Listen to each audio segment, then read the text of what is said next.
Hello and welcome to Heart Space, formerly TJ in Your Mind, a poetry podcast with myself, TJ, and featuring every month a guest poet based right here in Berlin. We talk about poetry, love, life, and everything in between.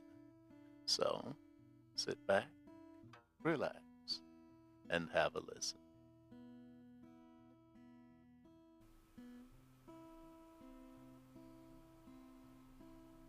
My guest this month is a lady by the name of Kiki. She is a wonderful friend of mine and an integral part of the heart space community that we are building here in Berlin. In her own words, Kiki is an earthling from Venezuela who is forever curious and values the power of community driven transformation. Ladies and gentlemen, Kiki.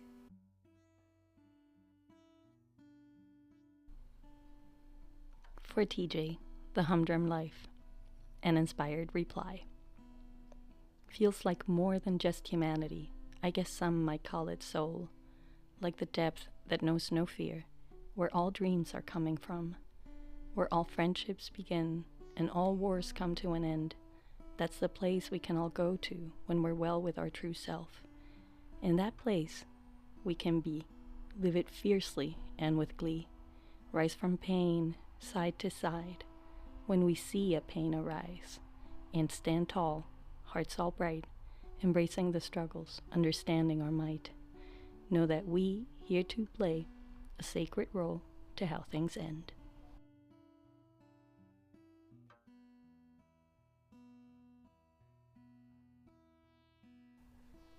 Kiki.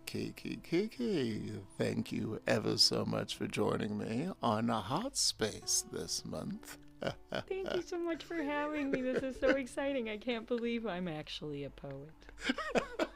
It's official now. You sound surprised. I am. I still am. I guess, in a way, it's something that has evolved within me. It's not really something that I took upon me to become, Okay. but it's rather something that has, given me so many presents. I can't I can't begin to explain how many presents. And yeah, so now it's official. It's out there. I'm curious. I mean, since you said, poetry isn't something you necessarily consciously came to, how did you come to it? Well, it was actually through a friend.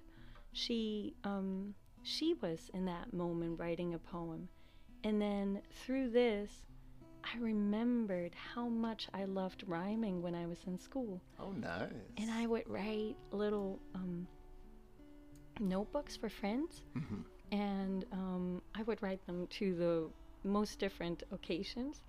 And I sort of started remembering my love for rhyming, remembering my love for words, which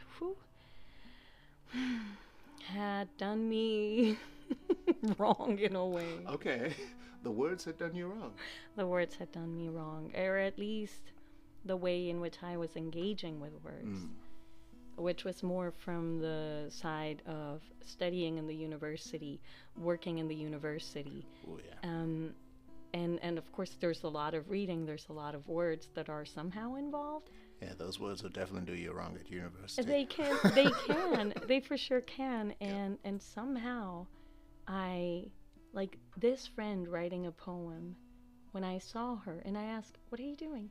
And she shared, it like there was a fiber in me that got moved from this moment when I started remembering. So it's strange because it's like, well, maybe I did seek it out afterwards, but it was being present in a moment and allowing myself to remember, oh, this is something I used to do. Yeah. Oh, this is something I used to enjoy. when I was back in school, and after so many years of not having maybe like fed it. Yeah, yeah. It was a little bit of this like reawakening of this, I'm gonna call it fiber, because there's also the thing of like, well, I wasn't reading so much poetry. Yeah. Because I was reading other stuff. Yes. I mean, I was just reading other things. And many times in poems, it's not always so clear what people are trying to say. True. And coming from a place where all I did was read and write and work in this very wordy space, somehow having someone not really tell me what it was about, I was like, oh, no. I have no time for that. Yeah. And so from that space, I came to this place of, okay, then let me be again writing. Let me try it again. Let me see what's up. Let me see how, let me see if I still have something there. Let me see if I can return to this sphere. Exactly, to the sphere, because one of the beauties of poetry is that it's just to bring you joy. Yeah. It's just there to bring you joy, or to help you process through a difficult emotion, or to help us understand a question that has been banging in our heads, to sort of get in touch with our deepest self. Yes, what is true deep down inside. It's giving it voice, absolutely, without a doubt. Which was, like you mentioned earlier, that the other poets that I've invited, I gave them a theme. You, I didn't. I gave you a poem. Sure. I mean, and this, to me, it felt a little bit like an invitation. An invitation to first read the words, let them sit. And then I felt inspired to reply to this poem that you shared. And in this poem, towards the end, you speak of a place. And while I know that this is not a physical place, it's still an internal place. It's still a place in everybody's inside of themselves. Yeah, yes. And so I had written those first 2 verses for a friend who showed me immense kindness in a moment of weakness. And she was so human in how she dealt with me and in my total imperfection. And it was so kind to have someone do this somehow for me. And I was so inspired, and I wrote her these 2 first lines. And after I had let your words play in my head, I remembered those lines I shared with my friend, and then I felt so inspired to just keep it going, to just continue. And because it is, the place where we go to when we're well with our true self. And in this place that you're talking about in your poem, it sort of reminds me of, this place where we can go to. And how is this place? Yeah. And what's in this place? What can we find there? How can we live when we're there? And what does it mean when we're not there? What does it mean when we are there? Yeah. And it was like, really, there were so many questions, and oftentimes the question is just so important. Thinking about questions, and during my time in academia, people would often say, the question is half the work. Because when you are trying to be, I don't know, I'm going to say all sciencey, when you're working in any science field, your question means that you've done the homework to come up with the question, somehow. Yes. Because oftentimes, sometimes it's the question that will lead you somewhere, But in order to first ask this question, you must have done some type of work. Yeah. So you know what to ask. Exactly. In the first So you know, place. first of all, what's relevant. Maybe because if I ask myself a question, I need to go find where the answers might be. And I mean, that's the job of a researcher, I guess. And from that space, dealing with questions has also been like very, very interesting to me. And also within the more spiritual realm, I guess, the questions that we ask ourselves will also help us find a path that we will walk one time. Indeed, indeed. I think for me, what I find tremendously not interesting, what I like a lot about your approach is because the original poem itself, the idea originally was, I don't want to live an ordinary life. I don't want to, you know, and it's as you talk about that final verse where I say, help me go back to my space, to my place. And it is from that space that I can dictate what life I will live. So let me go to that space, to that. Because I mean, the readers, the listeners will hear later on where I speak. Later on I say, because I was meant to do this. So let me go to my space. Let me return to that space where I am able to do the things that I was born to do, or created to do, or formed to do, whatever it is, help me come to that space. And so I loved that your focus wasn't on the negativity of the humdrum life, but rather from the hopefulness of from my space, I can live away from this humdrum life. So I really, really appreciate that, Thank you for sharing that poem with me. Yeah. I mean, it's very exciting to be able to engage with something that gives you so many questions. And I was also lucky enough to have had these first two verses for my friend. And then from there, I was like, but what else is in this place? And how else do we live from there and not from another place?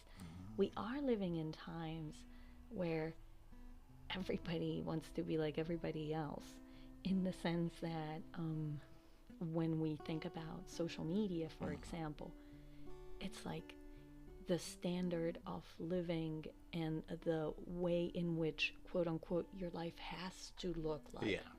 Yeah. It's very standardized. Yeah. It's all very the same. It's all very the same.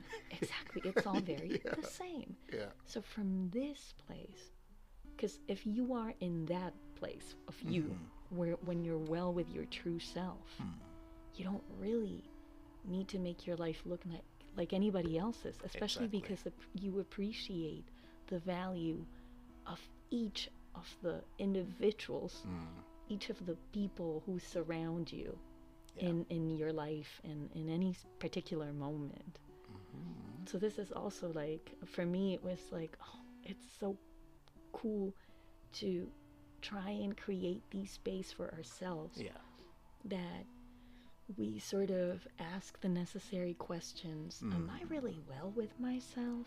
Am I really living my life from this place that allows me to be all that I came to be, all that I came here, to this plane to be? Yeah, exactly. It's interesting that you mentioned that, because if you remember at our last Heart Space session, I mentioned a book, and it was by Kenny Werner, and it's called Effortless Mastery. And I will always quote that book, but it was brought to me by a vocal tutor of mine. She was my vocal tutor during my master's, and she told me to go and look at it, because as a singer, I wasn't one of those people who was gifted with a wonderful voice. I grew up and I was in a choir. There's clear surprise in my face right now. There's clear surprise. This is news, people. This is news for me. I was one of those people who was, I did not have a wonderful voice at all. I was told often, stick to what you're good at. Back then I was a dancer, so that was my thing. I was a dancer, not a singer. So when I started singing, I wanted to sound like whatever, like whoever, because they're the ones who are good. Let me sound like them. And my vocal tutor, she said to me, I'm going to look. And in his book, Kenny Werner says, well, music schools churn out people who are amazing. Every year they churn out thousands and thousands and thousands of them. So the world doesn't need another person who can sing those notes like a virtuoso. We have. The world doesn't need another Stevie Wonder. It already has a Stevie Wonder. It doesn't need another Donnie McClurkin. It's already got that. What the world does need is you in your own true voice, singing with your own voice. There is no one else that can do that. And when I tell you, that freed me, because I was always comparing myself, singing in the gospel choir, you listen, surrounded by amazing singers. Powerful voices. Oh gosh, powerful they are phenomenal. Voices. But I did not grow up with those types of voices. I did not grow up in that let's say culture. I was not one of them in any way, shape or form, and I was often made to know this, But then my tutor said to me, no, you don't want to sound like anyone. Find your own voice and be that. And so, years later, I sing as a profession. Who would have thunk it, eh? And I teach. I did not see it coming. That is so beautiful. And you found your place. You found the spot where you felt like, okay, this is my place. And from here, I can really give from my heart. Exactly. I can really give because my cup is full. And then I can. Exactly. Otherwise, it's like, sorry, Yeah. Excuse me. Still gotta fill this cup. Indeed. Okay, I think we are coming near to the end of our. What I want you to tell our listeners, where can they hear more of you? Oh my God, that is a very difficult question. So because I don't have anything, any social media dedicated to this part of myself. In fact, if you want to listen more, you shall come to the Heart Space. Isn't that wonderful? You should come to the Heart Space. Yes, I will eventually like to publish my poems somewhere, and then it'll probably be something like pay as much as you can, and I will support that as well. Nice. Yes, and because as I said, I don't have something that's specially dedicated for that, so sorry.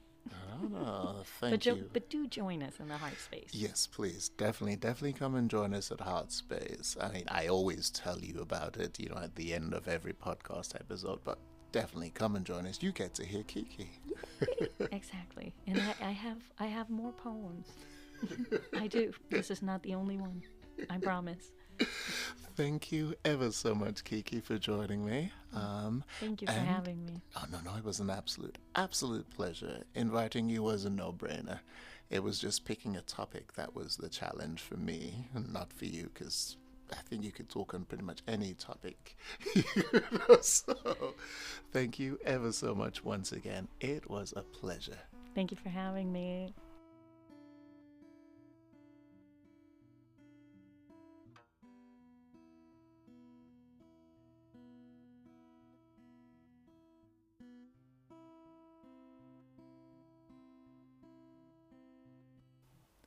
Take me away from the humdrum life. Please help me stray from this path. Don't let me settle for the humdrum life. Ensure I remember my worth. Don't let me breathe in that humdrum air. Don't let me sit here and sup ensure I bathe not in the humdrum life, so I regret not when my time is up. Please help me reach for the lofty heights. Help me reach where the air is thin. Help me traverse the stars on those heady highs. Help me strut where I do not fit in. Help me rub shoulders with the good and the great. Help me find ways to relate. Help me to stand and to chart out my fate. Help me, my hunger to sate. Help me to breathe in the rarefied air. Help me to reach out with flair. Help me remember I was never less than, even when buried in sand. Take me away from the humdrum life. Help me return to my place. For I was made to light fires. I was made to birth stars. I was made to help the human race.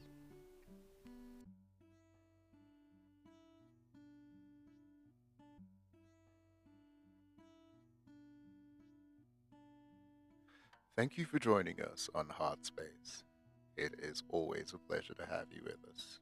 We will return in a month with another special guest. In the meantime, if you enjoyed this poem, it, as well as a number of others, is available in my latest poetry compilation book, Perfectly Imperfect, available as a Kindle download or in print via Amazon and all major online retailers. And of course, we can be found on Instagram at heartspace_villain. We meet fairly regularly in person right here, so feel free to come join us. We'd love to welcome you. Once again, thank you for listening.